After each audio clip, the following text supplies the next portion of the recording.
もし絶対に逃げられない密室に殺人鬼が乗り込んできたら、遡ることおよそ43年前の1980年6月22日、アメリカテキサス州の都市デインジャーフィールド。主なる神よ、心よい目覚めを与えてくださいましたことに感謝いたします。街のメインストリートに位置する大きな教会では、約350人もの人が礼拝に訪れていました。神に祈りを捧げ、牧師の説教に静かに耳を傾ける人々。日曜の朝のその光景は、キリスト教を信仰する市民にとって何の変哲もないものに思えていました。しかし、戦争だ！神聖な空気の中、突如響いた男の叫び声。突入してきたその男のただならぬ様子に、教会内はどよめきに包まれます。そして同時に、その場に居合わせた350人は恐怖に震えていました。なぜなら男は一切逃げ場のないその密室で銃を構えていたから。教会に集まる350人へ銃を向けた男が神聖なその場所で凶行に及んだ理由とは。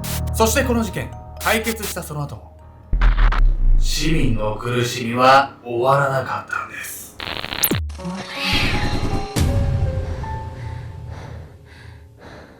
おそす、前肩こりの直し方募集したらみんなコメントくれてめちゃくちゃ嬉しかったよ。ケンちゃんです。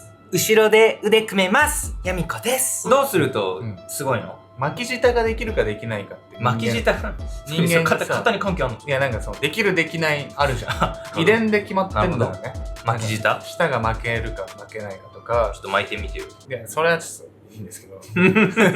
今回ご紹介するのは、350人も集まる教会に突然ね、銃を持った男が乱入するというね、もう考えただけでもね、非常に恐ろしい話なんです。やばいじゃない。何それは。殺そうとしてそうやって銃持って押し入ってきたってこと？そうなんです。この男はですね、市民への復讐のために乗り込んだんです。この男、長年の積み重ねによって町の嫌われ者になっていました。一体何者で何をしてしまったというんでしょうか。教会に現れた謎の男。遡ることおよそ43年前の1980年6月22日、アメリカテキサス州の都市デインジャーフィールド。おじいちゃん、こんにちは。こんにちは。まだ小さいのに熱心に教会へ通って感心だね。街のメインストリートに位置する第一バプテスト教会では、多くの人々がしばしの談笑を楽しんでいました。100年の歴史を持つこの教会は市民の憩いの場。日曜を迎えたこの日は、礼拝のため約350人もの人が集まっていたんです。そしてしばらくすると、集まった市民の前に姿を現した牧師。お集まりいただきありがとうございます。礼拝を始めましょうか。牧師が話し始めると、先ほどまで挨拶を交わしていた人々は静まり返り、皆一様に説教に耳を傾けていました。その時、教会内の厳粛な空気を台無しにするかのように乱暴に音を立てながら開かれた扉。驚いた人々が振り返ると、そこには一人の男が。そして男の格好は遅刻してきた礼拝の参加者にしては明らかに異様なものだったんです。どんな格好してたの？ハイレグとか？それがですね、日常生活で絶対しないだろうっていう格好で現れたんです。ハイレグじゃないですか。絶対違うんですけど、現れたんですよ。教会へ突入してきた男の格好は、軍服に防弾チョッキ、そして戦闘用のヘルメットと戦地へ向かう軍人そのもの。場違いなその格好に、教会内の誰もが怪げそうに顔をしかめていました。しかし男は市民から向けられるそんな視線を意にも介さず、一言こう叫ぶんです。これは戦争だ。350人もの人々を前にヒステリックに叫んだその男の名はアルビン・リー・キング。デインジャーフィールドの高校でかつて数学教師を務めていた2児の父親でした。一見して真面目な人生を歩んできたかのように思えるその男が、軍服で教会へ突入する奇行に及んだ理由とは一体。1934年12月23日、アルビン・リー・キングはテキサス州の湾岸都市コーパスクリスティで生を受けました。両親は酒屋、質屋、ジュークボックスの賃貸業などを営む事業家。裕福な家庭で育ったキングはノーステキサス州立大学を優秀な成績で卒業し、以降数学教師として働くようになるんです。この頃には大学在学中に知り合った妻と結婚し、25歳の時には2人の子供にも恵まれていました。冬休みにはコロラドへスキーをしに行こうか。妻と子供たちに向かい、そう言って笑いかけたキング。彼は酒にもタバコにも手を出さず、旅行のためのお金を懸命に貯めている家族思いな父親だったんです。文字通り真面目そのもののキングの人生には何の曇りもないように見えていました。しかしこの後キングを襲ったとある悲劇が彼の中の凶暴な一面を目覚めさせることになりました。思ってたよりもすごい真面目な人って感じがしたんだけど、何があったの？実際ね、その立場になったら絶対精神的にきついなって思うような出来事が起こったんですよ。キングが33歳を迎えた1966年2月6日、彼はこの日、両親の元を訪れていました。親父、また新しい銃が増えてるな。そう言ってキングが手に取ったのは一丁のショットガン。銃のコレクションはキングと両親の共通の趣味で、彼は実家を訪れるとよく銃の話に花を咲かせていたんです。しかしその日、キングはその銃を手に取ったことで自身の人生を大きく狂わせてしまうことになるんです。実家の一室に鳴り響いた激しい銃声。キングの目の前では彼の父親が血まみれで倒れていました。キングが手にしたショットガンはふとしたタイミングで彼の手をすり抜け落下。その衝撃で暴発し、父親の顔面を撃ち抜いたんです。こうして意図せず人生で初めて人を殺めてしまうことになったキング。警察はこの一件を事故と断定し、彼が罪に問われることはありませんでしたが、おそらくこの経験からキングの中で何かが壊れてしまったのでしょう。この頃からキングは内に秘められた凶暴性を徐々にあらわにし始めるんです。いや、いくら事故とはいえね、自分責めちゃうわよね、そんな。自分のせいでお父さんが死んじゃったみたいな感じちゃうんじゃないかしら、これ。そうですね。なんか事故だったよねって消化できないですよね。自分だったら立ち直るのきついっすよね。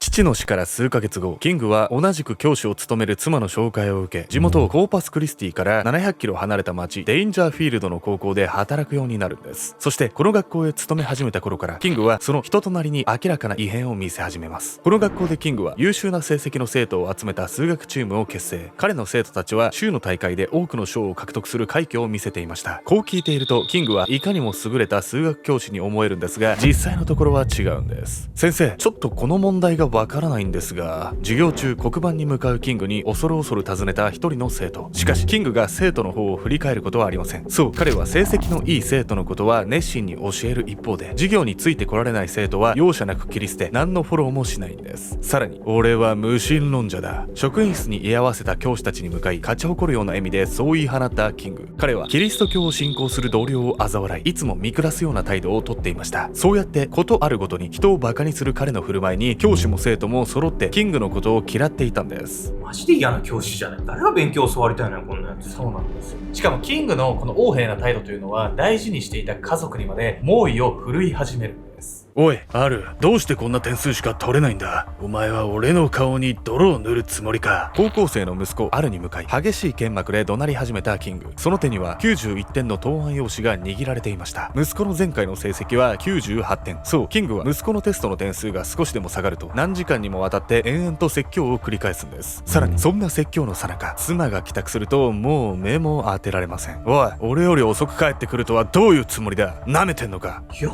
ぱなんかお父さん亡くしてからかなり態度変わったように見えるけど、なんか精神的にあるんじゃないのこれ。そうなんですよ。キングの、生徒とか同僚とか家族への態度の変化っていうのは、ストレスに原因があるとされているんです。というわけで本日のメトラキーワード、ストレス反応の仕組みについて。人のストレス反応を司るのは脳の扁桃体と呼ばれる部位。人が何かを見たり聞いたりした際、扁桃体はその情報の快不快を一瞬で判断し、ストレスホルモンの分泌を促します。特にキングのように強いトラウマを経験している人は、不快な状態を避けようと扁桃体が過剰反応するようになり、人よりストレスを感じやすくなるんです。また扁桃体は他人の表情を読み取るがん反応性細胞を多数有しており、過剰反応によって周囲が自分に敵意を持っているイメージを作り出すことがあるんです。キングが同僚や生徒を見下す態度をとっていたのも、扁桃体の過剰反応の影響だったのかもしれません。デインジャーフィールドで暮らすようになって以来、些細なことで家族を怒鳴り散らすようになったキング。父親のその様子に嫌気がさした息子アルは、高校卒業と同時に実家を去り、学生交換プログラムを利用してスウェーデンへ。こうしてバラバラになっていった家族は徐々に崩壊へと向かっていくことになるんです。崩壊に向かっていくってことはやっぱこの後も家族間で何か起こっちゃうってこと？そうなんです。実はキングは過去のトラウマがね、どうだとかね、そういうことも言い訳にならないほどのね、ひどいことを家族に働いていたんです。最悪の父親。1979年10月、息子のアルがキングの元を去って数年。彼は空軍に入隊し、ミシガン州の配属となっていました。そしてこの時、もう家族と何年も顔を合わせていなかったアルの自宅に一人の来客が訪れます。お兄ちゃん、久しぶり。玄関のドアを開けた先で弱々しく笑ったのは2歳下の妹シンシア。久しぶりの再会にもかかわらず、浮かない表情の彼女に兄アルは嫌な予感をよぎらせていました。そしてその予感はすぐさま現実のものとなってしまうんです。お兄ちゃん、もう限界。助けて。私ずっとお父さんに襲われてたの。妹の衝撃の告白を聞くと同時に、兄アルはまだ幼かった頃のある出来事を思い出していました。おい、ある、起きろ。1966年11月の深夜、当時8歳の兄アルは、父キングの呼ぶ声で目を覚ました。その傍らには、泣きじゃくる妹シンシアの姿が。妹のただならぬ様子に慌ててベッドから身を起こしたアル。すると、父キングは彼に言い聞かせるようにしてこう言った。いいか、今からシンシアを病院へ連れて行く。お前も一緒に来るんだ。兄である自分がそばにいて、妹を安心させてやれ。父キングの言葉はアルにそう促しているように思えた。しかし、父の意図はアルのそんな思惑とは全く異なっていた。いいな、医者に何か聞かれたら、お前がいたずらしたと答えるんだ。そう言い放った父の背後で涙を流す妹のズボンには真っ赤な血が滲んでいた。当時は幼くて理解できずにいたその状況を兄アルはこの時初めて悟ることになりました。なんとあれから10年以上もの間、妹シンシアは父キングに夜な夜な凌辱されていたというんです。絶対に許さない。ここまで来ちゃったらトラウマとかでは私たちも許せないぐらい、関係ないぐらい、もう正真正銘のクズって言いたくなるようなことしてるじゃないの。ほんとね、絶対許せないですよね。ここから兄のアルも妹をね、守るために必死になって動くんですけれども、これがですよ、父親のね、さらなる強行を生み出してしまう。妹シンシアの告白を受けた兄アルはすぐさま警察に父キングの虐待の事実を通報。キングはすぐに逮捕されます。しかし私は以前、遺産が子供ではなく他の施設に渡るように遺言を書き換えた。虐待の事実は遺産欲しさにあいつらがでっち上げた全くのデタラメだ。逮捕後キングは一貫してそう主張し、一切罪を認めようとしなかったんです。さらにその後、キングは裁判までの期間を仮釈放されると、有利な証言を取り付けようと街中の知り合いを訪ね歩くんです。しかしすっかり嫌われ者になっていたキングに協力者など現れるはずもなく、どいつもこいつもバカばっかりだ、あんなガキどもの味方につきやがって。裁判の日が迫るにつれ、キングはみるみる怒りを募らせていきました。そして自身が絶対的に不利なその状況に際して、キングはついに救いようのない思考にたどり着いてしまうんです。どうして誰も俺の味方をしない？俺が悪いのか？いや、悪いのはあいつらだ。こうなったらあいつらを皆殺しにしてやる。逆恨みもいいとこよ、これ。だってもう誰かに訴えられたっていうのもさ、誰もそこに味方してくれないってもう全部もう自業自得じゃない、ここまで来る。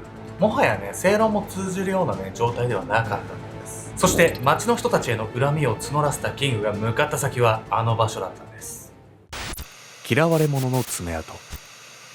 キングの裁判を翌日に控えた1980年6月22日。戦争だ！デインジャーフィールドの市民350人が集う第一バプテスト教会にその声が響いた。軍服を身にまとったキングの手には一丁のアサルトライフル、そして教会中に響き渡る銃声。飛び散る鮮血と同時に数人が崩れ落ち、人々は口々に悲鳴を上げ始める。助けて！約350人の民衆は教会内を逃げ惑うが、出口には軍服姿のキングが立ちはだかる。